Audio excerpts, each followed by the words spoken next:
Now welcome to another Path to Ahsoka video, where this time it is none other than Ezra Bridger. The star of Star Wars Rebels. Yes, he is the featured character here. Mm-hmm. Some would call him Aladdin in space. Oh boy. Well, to start off with, he was born on Empire Day. Ooh, the day of the inception of the Galactic Empire. What a day. Yep. Hoping to make the galaxy a better place for him, his parents set up a public broadcasting transmissions that were speaking out against the Empire's harsh rule. Bad idea. But in 12 BBY, the Empire took them away, leaving Ezra to live on his own for the next 8 years, working as a con artist and thief. Took them away, quote unquote. Yeah. In 5 BBY is when he was discovered by the Ghost Crew while they were on a mission or heist stealing from the Empire. Some stuff from the Empire, yeah. He was trying to steal from them. Yeah. Inadvertently showcasing his aptitude with the Force, which made Kanan decide to adopt him as his Padawan. Mm-hmm. Well, he tested him first. Yeah. They struggled for a while because Kanan was full of self-doubt training Ezra. By the time Ezra's 15th birthday rolled around, Kanan was training him to use the Force to influence animals. He was very good with the animal creatures, yeah. Mm-hmm. You said he had I believe you told me he had a strong connection to the living Force. Yeah, the living Force. Creatures and stuff. Yeah, the living part of the Force. Then there's the cosmic Force as well. Mm-hmm. The cycle. I think Grogu is also more adept in the living Force. It seems that way. I think healing implies a very strong connection to the living Force, that you can kind of manipulate it. And the Rancor. Yeah. There's that. There's that too. That was pretty impressive out of little Grogu. You can also make friends with Purgill. You could, but not yet. Kanan warned his apprentice along the way that he wasn't going to be able to move forward with his training unless he could let go of his past. So Kanan had to work hard to kind of accept his fears, forgiving an old friend of his parents that he believed betrayed his parents. So he influenced more and more creatures on, he was doing real good with the living Force. Great stuff. Good times. Well, he kind of was... Until they were cornered by the Grand Inquisitor, and he tapped into the dark side. Yeah, there's a difference between getting along with them and being friends and then just flat out controlling them. Yes. Which is what he does, yeah. Yeah, he tapped into the dark side, controlled a giant Frynok, and attacked the Inquisitor. Frynok, I love that there are so many different kind of darks in the Star Wars. There's gun darks and fry darks, and I don't even know. Dark darks. Dark darks, yeah. That's a joke, though. So after this dangerous connection to the dark side, Kanan decided to put Ezra through a challenge to determine if he was worthy to be a Jedi. They went to the Lothal Jedi Temple, where Ezra faced a series of illusions. First, he saw the Grand Inquisitor striking Kanan down. Then he heard the rest of the Ghost Crew speaking of Ezra as if they had little faith in him, only for them to then be killed by the Inquisitor. Finally, Ezra was forced to confront the Inquisitor alone. But he did manage to see through the illusions and overcome his fear. After he passed those trials, he heard the voice of Jedi Master Yoda, guiding him by asking him a series of questions, asking him why he wanted to be a Jedi. And Ezra said it was because he wanted revenge against the Empire. Wrong answer. Yeah, Yoda kind of corrected him, and Ezra's like, no, I want to protect others. So he's like, give you Kyber, I will. And then he wished Ezra good luck. That is not the best Yoda I've ever heard, but we'll allow it. Later down the road, after the pair built a lightsaber for him, he had a little ghost. The gun saber. Yeah. Yes, his gun saber. Well, all of the Ghost Crew actually helped him a little bit building it. It's like a family type saber. It was cute. That was one of the things I liked about Rebels, is the family aspect, yeah. But later, Kanan decided to hijack an Imperial Communications Center to broadcast their own counter-propaganda, which was really kind of cool because Ezra spoke to the people of Lothal, encouraging them to stand against the Empire, just like his parents had done. He should have got a brick. I hear that influences the people. And then when he finished his message to the people, Tarkin ordered the tower destroyed. And that's when Bail Organa and Fulcrum Ahsoka Tano showed up. She told him that Ezra's message gave people hope and the new chapter in his life was about to begin. Bum, bum, bum. And, the meeting of Ahsoka and Ezra. That's kind of monumental nowadays. Yeah. After that, we had the Mining Guild Asteroid Belt refinery. The Ghost Crew had to go there to steal gas, and that's where Ezra met the Purgill. Yes, it was. He could actually hear them in his mind before anybody else could. Even Kanan was like, what are you talking about? I don't hear anything. Space whales. What else? Yeah, Hera hated the space whales. I like did. That, yeah. They're just nuisances that destroy ships. Yeah. Ezra ended up falling into the gas, where he was then saved by the King Purgill. Was it the King Purgill? Yeah, it was the biggest one. It was like the Purgill King. Okay, I didn't know if that's like some kind of confirmed thing, that he's like the king of the Purgill. He is in my book. Okay. And Ezra made a connection to it, and through his connection he learned that the Purgill depended on the gas to survive and travel hyperspace. So then they were friends. He made friends with the Purgill. Yeah, and then they would later come and... Oh, I'm getting ahead of myself. Later, Kanan, Ezra, and Ahsoka visited the Jedi Temple on Lothal together. Kanan and Ezra found a new entrance, and once inside, they all experienced different visions, depending on what their needs and circumstances were. Ezra got to talk to Yoda again, and Ezra did impart on him that they needed to find Malachor. Yeah. Not sure exactly why they needed to find Malachor in hindsight, but yeah. It didn't seem to go as well as they might have hoped. Especially for Kanan and Ahsoka, I suppose, too. Yeah, things didn't end well for many of them, but nothing went right Yoda's there. like, you know, you should go, Malachor. Go to Malachor, bad things are going to happen. Because they were looking for answers about the Sith. Yeah. And the dangers of the Inquisitors.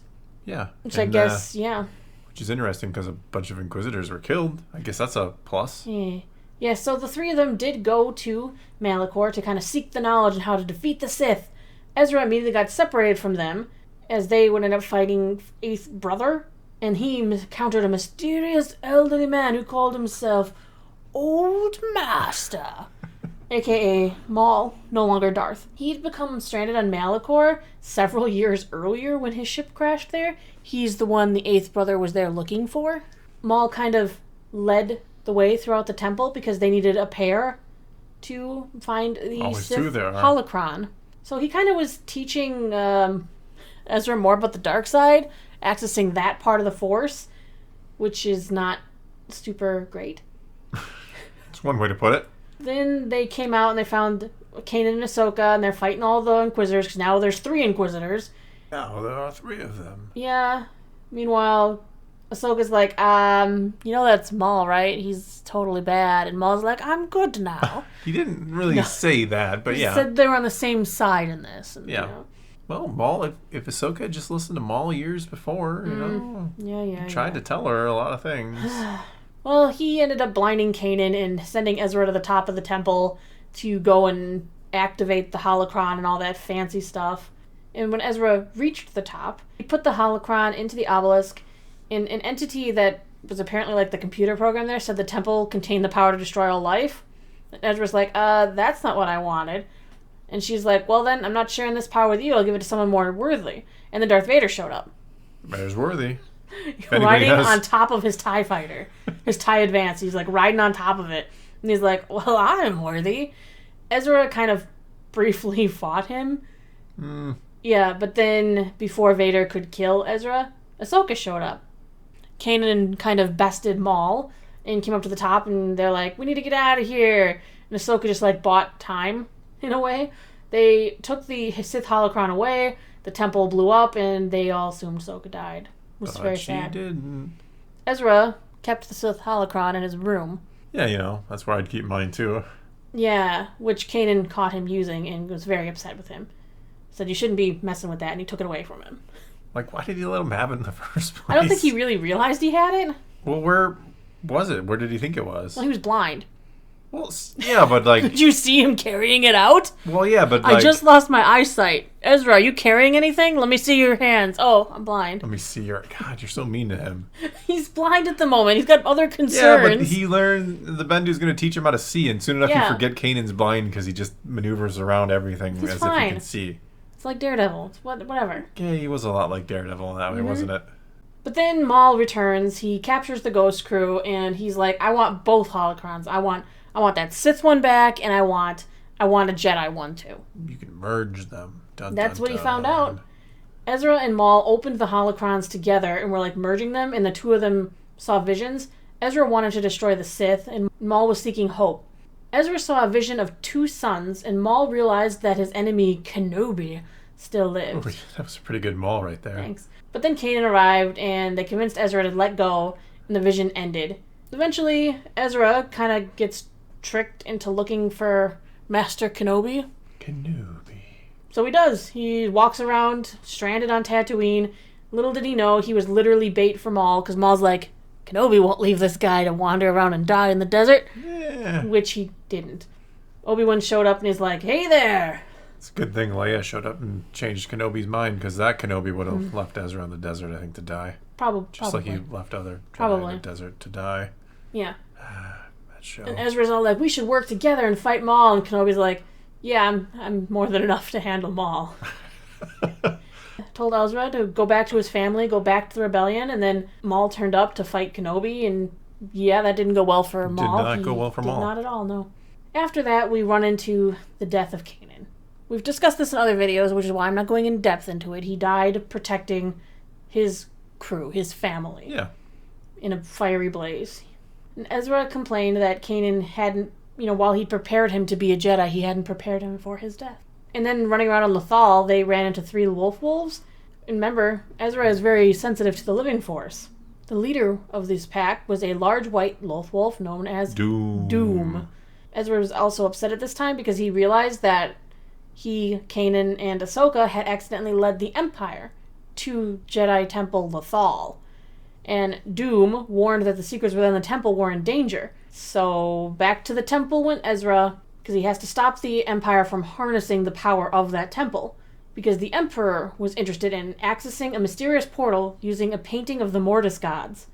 Ezra manages to unlock the portal and go through it to be in the mystical dimension known as the World Between Worlds, which we'll be getting into more in a later video, so if you have questions now, we'll answer later. This is a place which kind of connects space and time. While he walks around in there, sees some various portals of different moments, he encounters a convor who ended up leading Ezra to a portal where he saw Ahsoka fighting Vader the last time he saw her, that was 2 years ago at this point. And before Vader could kill her, Ezra pulled her through the portal, breaking time, because he saved her and she should have died. Yeah, it's strange how that works. But... It's like Filoni's like, no, save my girl. Yeah, you pull Kanan out of the moment, paradox, everything's destroyed. But save Ahsoka, Filoni says everything's fine. Well, then those two talked a little bit about the World Between Worlds, and Ahsoka ended up explaining about the big wolf. That's hard to say. Wolf. Kanan had transferred his consciousness into the wolf named Doom, and had become part of the cosmic force. But Ezra's like, well, I can just bring him back from the dead like I did you. I can just pull him out and save him. But Ahsoka's like, no, you can't do that because Kanan sacrificed himself so that Ezra and his comrades could live. If you pull him out of that point in time, then Ezra and his comrades would die in the explosion, hence wouldn't have been there to pull them out. It's a paradox. Yeah. So he was forced to honor his master's sacrifice because he literally had no other choice. Shortly after, within the World Between Worlds, Ahsoka and Ezra were attacked by Darth Sidious, who was using creepy dark side magic to kind of penetrate there. He wasn't able to physically enter the realm, but he was like shooting blue flames in there. And Ezra and Ahsoka, they managed to escape. They returned to their portals, and Ezra asked Ahsoka to find him when she returned to her time. And she agreed to honor that promise. And that's the last time he'll see her. Well, for now. For now. Ezra narrowly escaped the Emperor and returned to Lothal Temple, and they sealed up the portal. Alright, moving on to the last phase, Liberating Lothal. This was our climactic end to the entire Rebels show. Yep. Saving the planet we started out on. During the big fight he had with Thrawn, Ezra gave himself up. He was taken in binders to the Grand Admiral. They were kind of talking about the recent history of the Jedi, and Ezra and Thrawn argued about the Force, because Thrawn regards the Force more as a weapon that the Jedi did not know how to wield, and Ezra disagreed. It turns out that Thrawn was building a special chamber inside the Chimera, his ship, that contained a rebuilt portion of the Lothal Jedi Temple. Appearing remotely via a hologram, Emperor Palpatine tried to convince Ezra, looking as a friendly, younger, grandfatherly version of himself, to unlock the portal of the World Between Worlds, giving him a chance to reunite with his deceased parents. Despite Ezra wanting to see his family again, he saw through the Emperor's tricks and manipulation, and he used the Force to tear down the structure. And then he summoned a herd of Purgill as part of his contingency plan against Thrawn. That's where it sounds like he goes off the rails, but yeah. The Purgill attacked. Ezra stormed the bridge of the Chimera, disarmed the stormtroopers. The Purgill latched onto the Chimera. Thrawn was like, whatever happens next happens to us both. And the Purgill grabbed him like with their tentacles and stuff, and then they jump to hyperspace, and that's it. That's the last we how see it of ends. him. That's if you're never He's- heard the story of Ezra Bridger, that is the current that's ending. him. They disappeared into hyperspace. Don't mind the fact that the tentacles coming through the front Don't would probably kill them when they jumped into hyperspace. Yeah. Or in space in general. The vacuum of space is bad for... Yeah. Unless you're Leia. I mean, then you just In fly 4 back on the ABY, ship. though, that's when the mural of Ezra and the Spectres was created, flanked by Lothwolves, painted on Lothal in honor of Ezra's sacrifice and his service of the entire Ghost Crew, really. And that's when Sabine and Ahsoka departed on their first quest to bring him home. Yeah. Failed quest. Failed quest, because we're going to see Quest Part 2. Yeah. But that is the story of Ezra Bridger. That is his story in a nutshell, yeah.